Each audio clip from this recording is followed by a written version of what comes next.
오늘 저희가 함께 볼 말씀은요, 요한복음 3장 16절에서 21절까지의 말씀입니다. 16절에서 21절까지의 말씀입니다. 제가 한 절, 여러분이 한 절 함께 교독하고요, 마지막 21절은 합독하도록 하겠습니다. 제가 먼저 3장 16절 봉독하겠습니다. 하나님께서 세상을 이처럼 사랑하셔서 외아들을 주셨으니 이는 그를 믿는 사람마다 멸망하지 않고 영생을 얻게 하려는 것이다.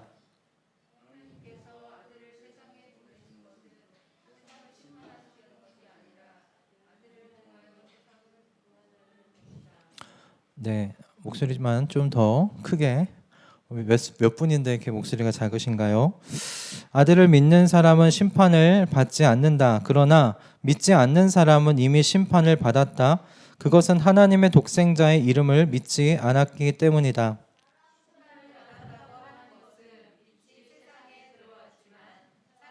자기들의 행위가 악함으로 빛보다 어둠을 더 좋아하였다는 것을 뜻한다. 악한 일을 저지르는 사람은 누구나 빛을 미워하며 빛으로 나아오지 않는다. 그것은 자기 행위가 드러날까 보아 두려워하기 때문이다. 함께 읽겠습니다. 그러나 진리를 행하는 사람은 빛으로 나아온다. 그것은 자기의 행위가 하나님 안에서 이루어졌음을 드러내려는 것이다. 아멘. 오늘 이 본문 말씀으로 여러분은 방주 안에 들어있습니다 라는 제목의 말씀을 함께 좀 나누기를 원합니다. 요즘 그 공원 어떻게 좀 가보셨나요? 공원 가보면 그 바닥에 수북히 쌓여 있는 낙엽을 보게 되는데, 그 낙엽 보면서 가을 왔구나라고 요즘 그렇게 많이 이렇게 체감하고는 있습니다. 그리고 오늘 또 특별히 이렇게 오면서 지금 암막 커튼이 이렇게 가려져 있는데, 이따 예배 끝나면 이렇게 올려드릴게요. 한번 보시면 바로 건너편에 대모산이 보여요. 대모산이 단풍으로 아주 아름답게 물들었더라고요. 그거 보면서 와, 정말 가을이구나 라는 그런 생각을 했었습니다. 예전에 제가 그 가을이 왔다는 것을 제 어렸을 때는 어떻게 알았냐면 집에서 김장할 때 가을 왔구나 생각을 했어요. 그 김장을 어머니께서 준비하실 때 이제 배추를 소금에 절이고 그리고 양념 만드시는 그 과정을 이렇게 도우면서 이게 수확하는 계절인 가을이 왔구나라고 이렇게 몸으로 느끼고는 했습니다. 뭐 요즘에는 김장 안 하잖아요. 그래서 뭐 사서 먹지 뭐 김장을 합니까? 그래서 이런 광경이 점점 낯선 것이 되고 있기는 하는데요. 이런 가을도 요즘 점점 짧아지고 있죠. 점점 짧아지고 있습니다. 아마 곧 나무들도 앙상한 이제 가지만 남은 채 이제 모든 생명이 좀 잠드는 겨울이 찾아올 것입니다. 그렇게 겨울이 지나고 또 지나고 나면 잠들었던 생명들이 움트는 봄이 찾아올 것이고, 그 생명이 충만해지는 여름이 또 오겠죠. 그렇게 또다시 그 생명의 결실을 맺는 가을이 올 거고, 생명이 소멸되는 겨울이 좀 찾아올 것입니다. 이처럼 하나님께서는 봄, 여름, 가을, 겨울이라는 사계절을 겪을 수 있도록 하셔서 이렇게 매년마다 생명이 탄생하고 충만해지고 그리고 결실을 내고 소멸하는 뭐 이 과정을 계속 보게끔 하고 계십니다. 그리고 저는 이것이 하나님께서 우리의 인생으로 하여금 보게 하시는 메시지라고 생각이 들었어요. 우리 인생이 봄, 여름, 가을, 겨울 지나서 다시 봄이 오는 것처럼 우리 인생 그렇게 순환하지는 않습니다. 그렇죠? 봄, 여름을 거쳐서 가을, 지금 겨울을 향해서 나아가고 있는 중입니다.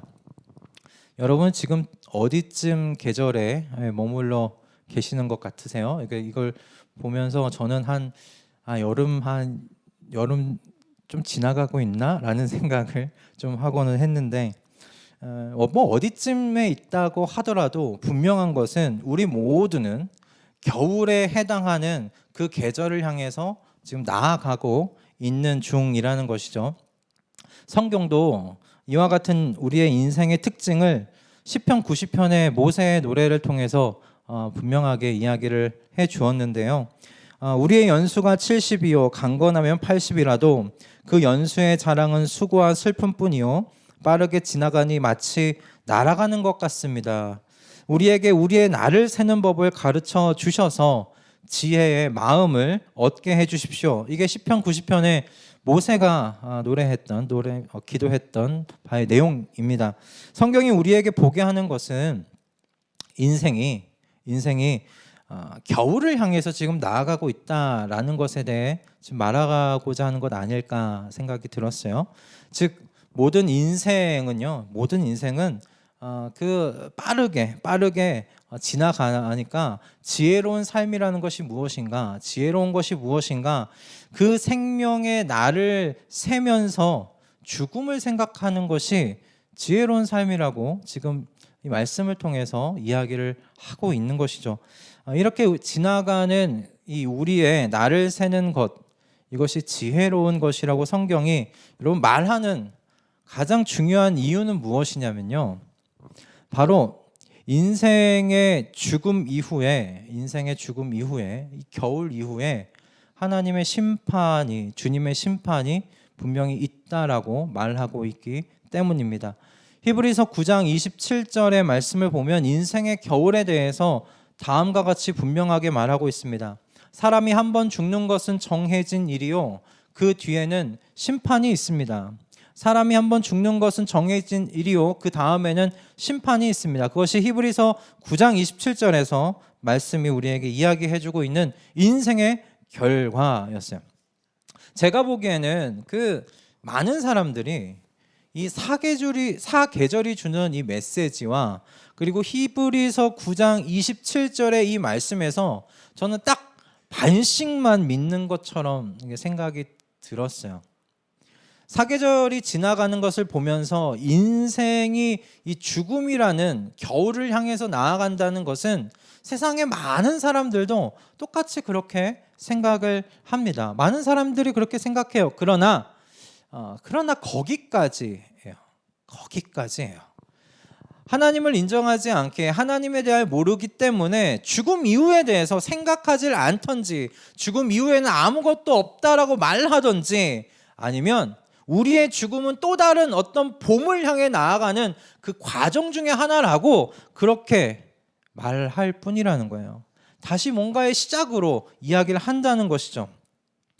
하나님께서 매년마다 죽음을 향해 나아가는 생명에 대해서, 그렇게 주님 앞에 서게 될 진리에 대해서 매년마다 생각해 볼 수 있는 사계절, 생명의 탄생과 생명의 충만과 생명의 결실과 그리고 마지막 생명의 소실로 이어지는 이 사계절이라는 이 1년의 이 리듬을 보게끔 함에도 불구하고 그 메시지를 듣지 못하는 것, 그래서 반만 알고 있구나라는 생각이 들었어요. 마찬가지입니다. 히브리서 9장 27절의 이 말씀들도 사람들은 반만 진리로 받아들입니다.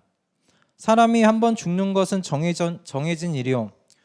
그래, 그건 내가 눈으로 보고 겪은 일이니 내가 믿겠어 라고 이야기를 합니다. 그러나 그 뒤에는 심판이 있습니다 라고 말하는 이 말은 내가 겪어본 일이 아니다.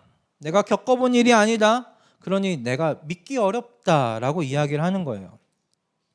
그러니 그것은 당신이 믿는 기독교 신앙에 속한 일이라고 그렇게 말해 버리는 것입니다. 그런데 여러분, 죽음 이후의 심판에 대한 이 말씀을 그저 우리에게만 속한 그냥 기독교 신앙이지 뭐 너희들이 말하는 것뿐이라고 그렇게 이야기해 버리면 예수 그리스도의 모든 말씀은 사실 부정되게 됩니다. 부정당하게 돼요. 그분은 그저 공자와 맹자 그리고 석가모니와 같은 성인에 불과해지게 되어버립니다. 여러분, 왜냐하면 인간적인 성인일 뿐이신 그가 저와 여러분을 심판에서 구원하실 수 있는 구원자가 될 수 없어요. 이처럼 그냥 예수님은 그저 인간적인 성인이 되실 뿐이면 사실 오늘 예수님께서 하셨던 요한복음 3장 16절과 17절의 말씀은 다 거짓말이에요. 다 거짓말이에요. 하나님께서 세상을 이처럼 사랑하셔서 외아들을 주셨으니 이는 그를 믿는 사람마다 멸망하지 않고 영생을 얻게 하려는 것이다. 하나님께서 아들을 세상에 보내신 것은 세상을 심판하시려는 것이 아니라 아들을 통하여 세상을 구원하시려는 것이다. 그저 성인 중에 한 사람일 뿐인 그분께서 어떻게 세상을 구원하실 수 있겠습니까? 도대체 그분의 죽음이라는 것이 어떻게 세상을 향한 하나님의 그 진노를, 그 심판을 돌이킬 수 있겠느냐라는 말씀이에요. 그분 심판이 없다라고 얘기해 버리면 심판은 그냥 우리들의 신앙에 속한 일이라고 그렇게 치부해 버리면, 그렇게 양보해 버리면, 오늘 우리가 그렇게도 좋아하는 요한복음 3장 16, 17절은 거짓말입니다.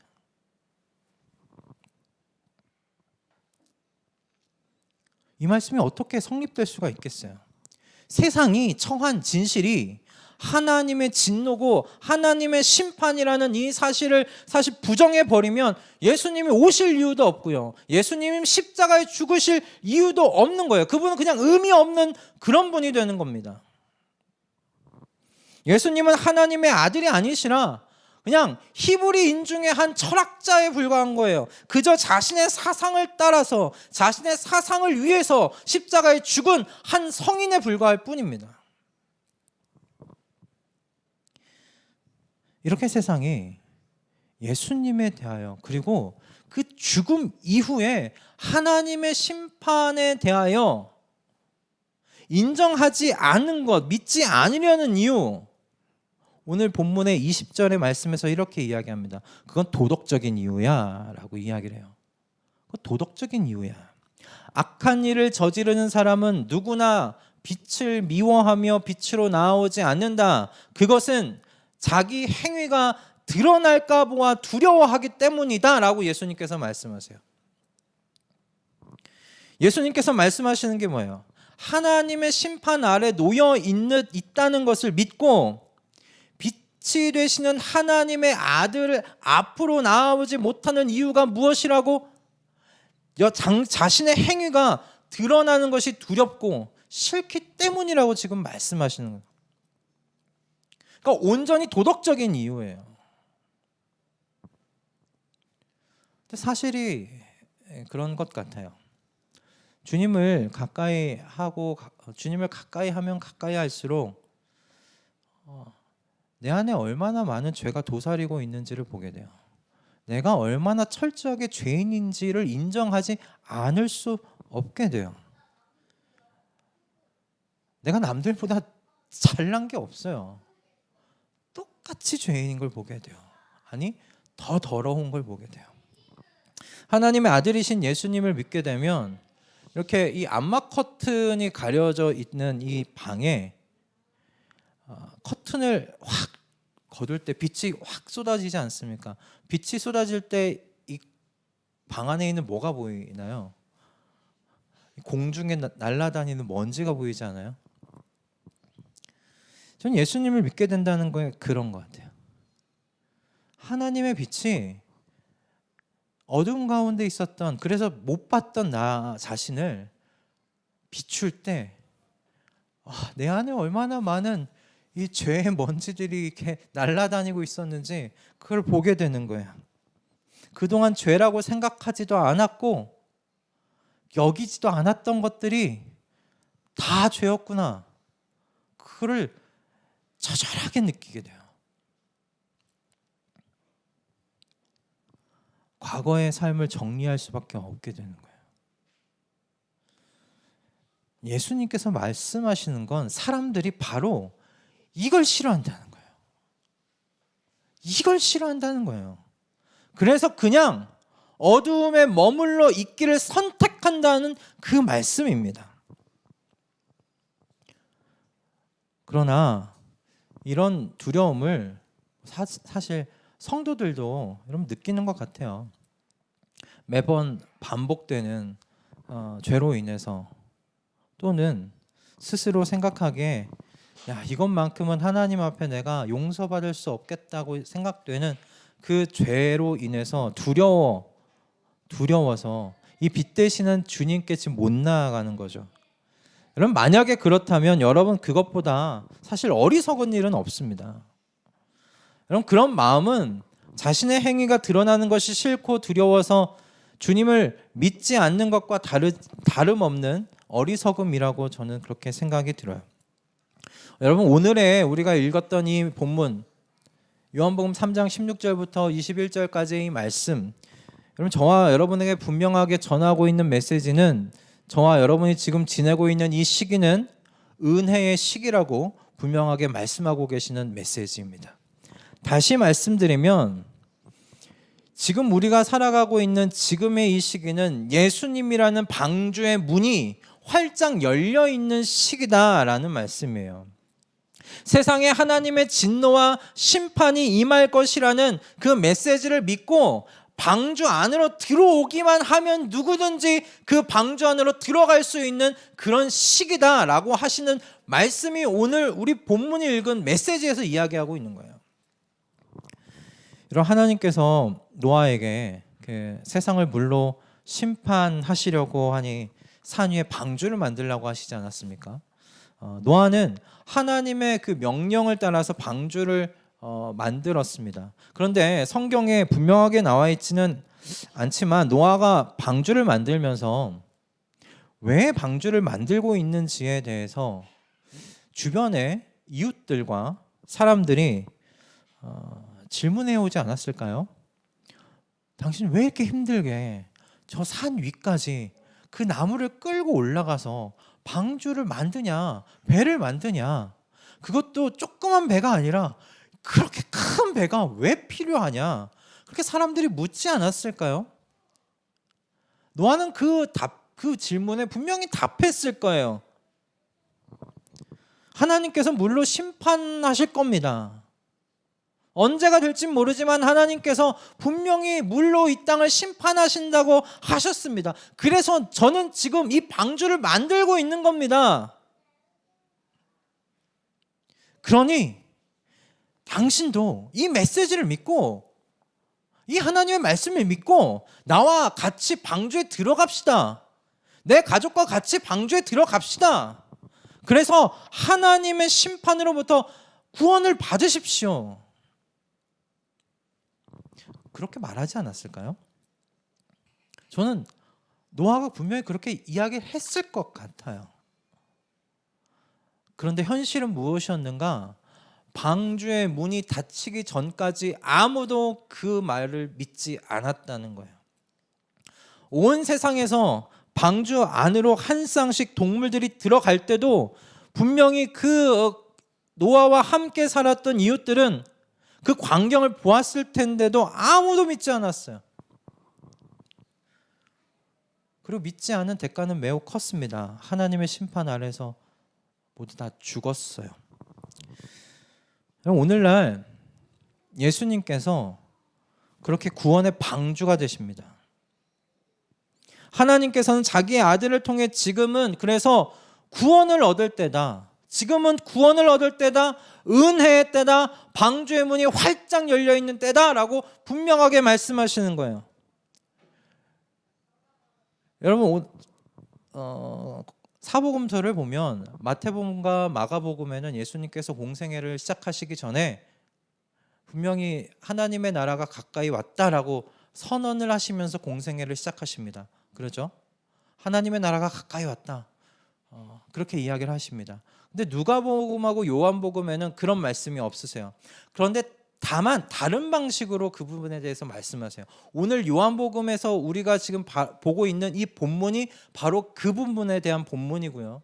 누가복음 4장의 말씀에 또한 이렇게 기록되어 있습니다. 누가복음 4장을 보면 예수님께서 활동을 시작하시기 전에 나사렛 회당 안에서 이사야서 61장 1절과 2절의 말씀을 읽으시면서 이 말씀이 오늘날 여러분의 귀에 응하였다라고 그렇게 말씀하시면서 사역을 시작하신 것을 보게 됩니다. 그런데 그때 예수님께서 읽으셨던 것이 이사야서 61장 1절과 2절의 말씀인데 2절의 말씀에서는 전부 다 읽지 않으세요. 2절 말씀에 반만 읽으세요. 누가복음 4장 18절과 19절의 말씀의 마지막 19절엔 주님의 은혜의 해를 선포하게 하셨다라고 주님께서 읽으신 말씀입니다. 그런데 이사야서 61장 2절의 말씀은 어떻게 되어 있는가? 주님의 은혜의 해와 우리 하나님의 보복의 날을 선언하고 모든 슬퍼하는 사람들을 위로하게 하셨다라고 되어 있어요. 그런데 예수님께서 어디까지만 딱 잘라서 읽으신 것이냐면 뒤에 보복의 날은 읽지 않으셨어요. 주님의 은혜의 해 여기까지 읽으신 거예요. 왜 그러신 걸까요? 예수님께서 말씀하시는 거예요. 지금은 보복의 해가 아니라는 거예요. 지금은 보복의 날이 아니라는 거예요. 하나님께서 그 모든 의인들의 억울함을 풀어주시는 그 보복의 날, 심판의 날이 지금 아니고 심판의 날은 아직 뒤로 미뤄져 있다는 거예요. 지금은 어떤 해인가? 은혜의 해다. 나를 믿고 나에게로 오는 모든 사람들은 다 구원을 얻을 수 있는, 심판에서 면제가 되는 그런 은혜의 해다. 그러니 내가 하는 말을 믿고 나에게로 나와라. 지금 예수님께서 그렇게 선포하시면서 당신의 사역을 지금 시작하신 거예요. 그래서 요한복음 이 3장 16, 17절도 이 맥락 안에서 우리가 읽고 해석할 수 있어요. 전 그런 의미에서 3장 16, 17절이 이렇게 해석이 되더라고요. 이런 세상에서 산다는 게 힘들지. 내가 힘들다는 걸 나도 안다. 그런데 내가 이 세상을 너무 사랑한단다. 그래서 지금은 이 방주의 문을 열어두고 싶다.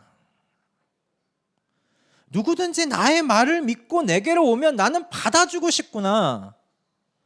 나에게 올 사람들이 다 오기까지 잠시만 참아주겠니? 잠시만 견뎌주겠니? 너도 나와 같이 방주의 문 앞에서 내 아들에게로 피하라고, 방주인 내 아들에게로 피하라고 나와 같이 소리쳐 주지 않을래? 이 말씀이 이렇게 저는 이 맥락 안에서 해석이 되더라고요. 전 이와 같은 주님의 마음에 반응하여 그리스도인으로 살아간다는 것이 전 노아와 같이 살아간다는 것을 의미하겠다는 생각이 들었어요. 이 본문의 말씀을 묵상하면서 하나님께서 노아와 그의 가족들에게 방주를 만들라고 말씀하셨습니다. 그래서 노아가 몇 명 데리고 방주를 만들었을까요? 제가 보기엔 노아랑 셈과 함과 야벳 남자 4명이었을 것 같아요. 이 남자 넷이 방주를 만드는데 얼마나 걸렸는가? 성경에 분명히 나와 있지는 않은데 창세기 6장의 말씀을 토대로 이렇게 좀 볼 때 120년 이상, 최소 120년 정도 걸렸다라고 보고는 있습니다. 그런데 여러분 한번 생각해 보세요. 그가 방주를 만들었던 기간이 120년이에요. 요즘 우리가 의학이 발달해서 장수하면 언제까지 산다고 얘기해요. 야, 120년까지 살 거야 라고 얘기를 해요. 근데 여러분 120년까지 살 건데 노아는 뭐 했냐면 120년 동안 방주 만들었어요. 120년 동안 방주를 만드는데 어떤 120년이었겠느냐 말이에요. 방주 만들면서 이 노아가 어떤 취급을 당했을까요? 어떤 삶을 살았을까요? 120년을. 사람들로부터 조롱받지 않았겠어요? 야, 날씨가 이렇게 좋은데 비도 뭐 오지도 않는데 야, 여기까지 물이 차려면 어느 정도의 비가 와야 되겠냐? 왜 이런 방주 만드느냐? 120년 동안 들었을 거예요. 야유도 같이 들었겠죠. 때로는 회유도 받았을 거예요. 야, 그만해. 힘들지 않냐? 아무리 봐도 그렇게 비가 올 것 같지가 않아. 그러려면 이 천지가 개혁돼야 되는데 그런 날 안 올 거야. 그만해. 너가 잘못 들은 거겠지. 그러지 않겠어요? 그런 회유도 당하지 않았겠어요? 그러다가 저는 그랬을 것 같아요. 120년 동안 줄곧 120 내내 노아가 나가서 방주 만들었겠어요? 어느 날은 마음이 힘들어서 손 놓은 날도 있었겠죠. 쉰 날도 있었겠죠. 한 달이고 두 달이고 하나님 전 못하겠어요. 더 이상 손 놓고 하나님 앞에서 그냥 대자로 누운 날 없었겠어요? 120년이란 그 삶 속에서는 그 시간 안에는 그런 모든 노아의 아픔과 괴로움과 모든 고민이 다 녹아있는 120년이었을 거예요. 그냥 그러다가 다시 한번 마음 다잡고 하나님께서 부르신 그 자리로 제가 다시 나아가겠습니다. 그러면서 또 나아가서 방주 만들었을 거예요. 그가 그렇게 했던 이유는 전 단 한 가지였다 생각이 들어요.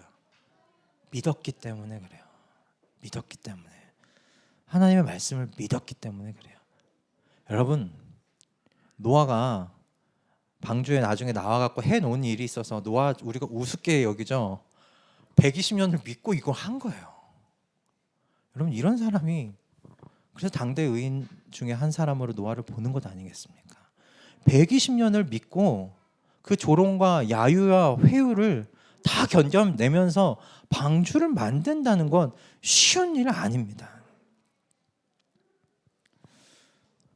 노아가 분명하게 믿은 거야.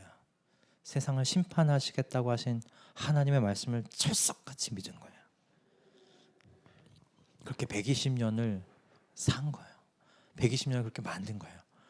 저는 그렇게 봤을 때 수명이 긴 게 그닥 좋은 건 아니겠다라는 생각을 좀 해보긴 했습니다. 사랑하는 성도 여러분, 오늘날 세상 속에서 그리스도인으로 지낸다는 것이 쉽지 않죠. 쉽지 않아요. 그냥 살아가기만도 힘든데 하나님의 법을 따라 살아간다는 것이 또 얼마나 어렵습니까? 하나님의 말씀을 믿고 그 믿음대로 하나님의 법도를 따라가다 보면 손해 볼 일도 있고 승진이 늦어질 수도 있고 더 다른 사람들은 더 빨리 저 돈을 모으는 것을 보면서 마음이 좀 무너질 때도 있고 그렇습니다. 근데 오늘 말씀이 여러분들에게 이와 같은 주님의 음성으로 들리셨으면 좋겠어요. 야, 지금을 조금만 견뎌라. 지금을 조금만 견뎌다오. 힘들더라도 참아다오. 너는 이미 구원의 방주에 들어와 있는 사람 아니냐. 너는 나의 아들 안에서 이미 영원한 생명을 얻은 사람 아니냐. 그 얻은 생명을 힘들 때마다 꺼내보면서 힘들 때마다 힘을 얻고 나의 뜻을 거슬러 살아가는 이 세상 속에서 나의 자녀답게 좀 살아다오. 너의 모든 말과 너의 모든 행동이 그런 나의 뜻을 드러낼 수 있기를 바란다. 지금은 방주로 들어올 때라고. 아직은 문이 열려 있으니 들어오라고 전하는 나의 일에 같이 동참해 주기를 바란다. 저는 오늘 이 본문의 말씀이 여러분들에게 이와 같은 주님의 음성으로 닿기를 주님의 이름으로 축원드립니다. 말씀을 정리하겠습니다. 이번 주 중에 그 아들이 좋아하는 그 음식 중에 밥버거라는 게 있어요.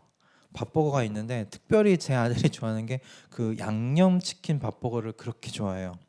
태권도를 갔다 오면 이게 많이 배고파서 가끔 막 이렇게 밥 달라고 하는데 어느 때는 이 밥버거 먹고 싶다고 계속 졸라요. 그러면 그래 그냥 밥버거 사러 가자. 그럼 음식점에 아들 이제 손잡고 같이 가거든요. 가는 중에 이제 이런저런 이야기도 해요. 태권도에서 뭐 하고 놀았냐, 학교에서 무슨 일 있었냐, 학교에 너가 좋아하는 여자애는 없냐, 뭐 이런 얘기하면서 물어보면서 이렇게 가는데 어떤 이야기 중에 아들이 그냥 이렇게 저한테 이야기를 하더라고요. 아빠, 나는 죽는 게 무서워 라고 말하는 거예요. 처음에 전 딱 들었을 때 8살짜리가 죽는다는 거에 대해서 생각을 하는구나 라는 생각을 먼저 하면서 사실 조금 당황스러웠어요.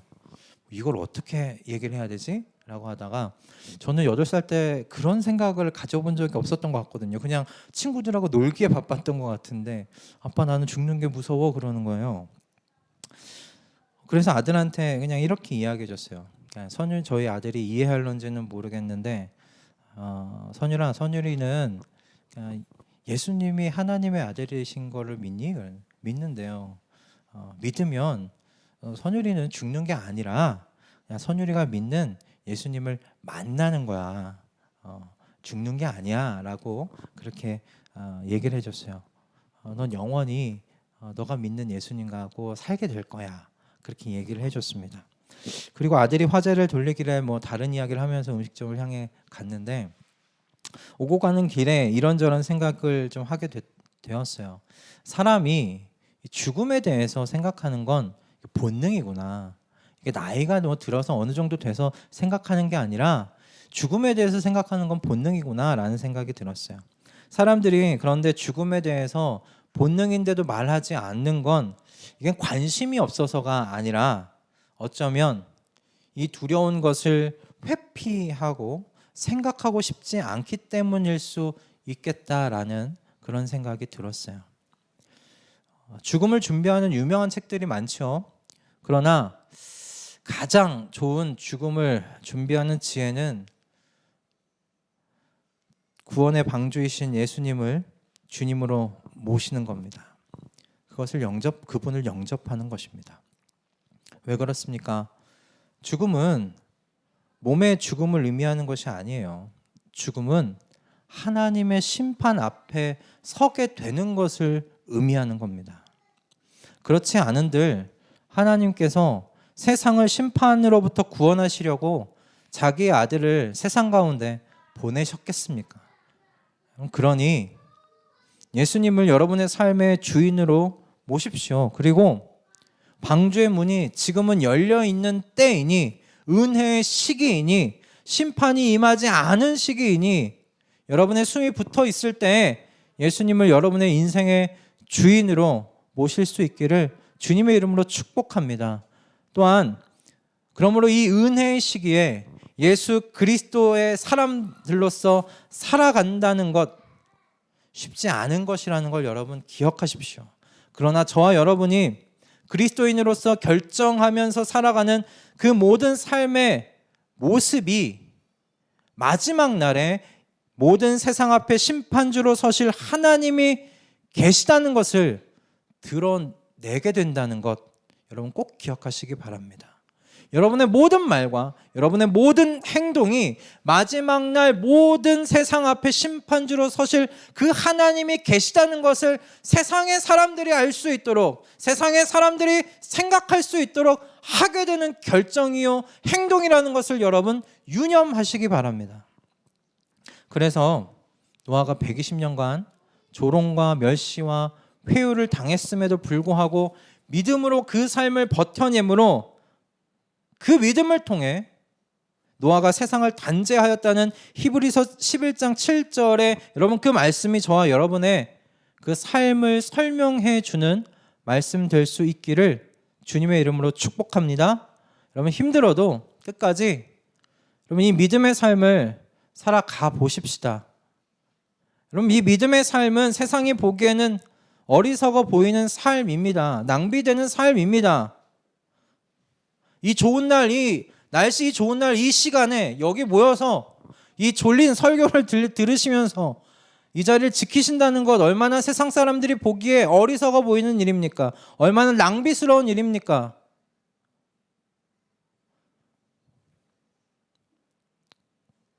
그런데 믿음의 삶은 낭비 같아 보이는 이 삶을 끝끝내 걸어 나아가는 거예요. 그러니 우리 주님께서 다시 오실 그 날까지 열려있는 이 주님의 방주 안에 여러분 혼자 타지 마시고 몇 사람이라도 태우려고 노력하다가 주님 만나는 저와 우리 모든 성도님들 다 되실 수 있기를 주님의 이름으로 축복합니다. 아멘.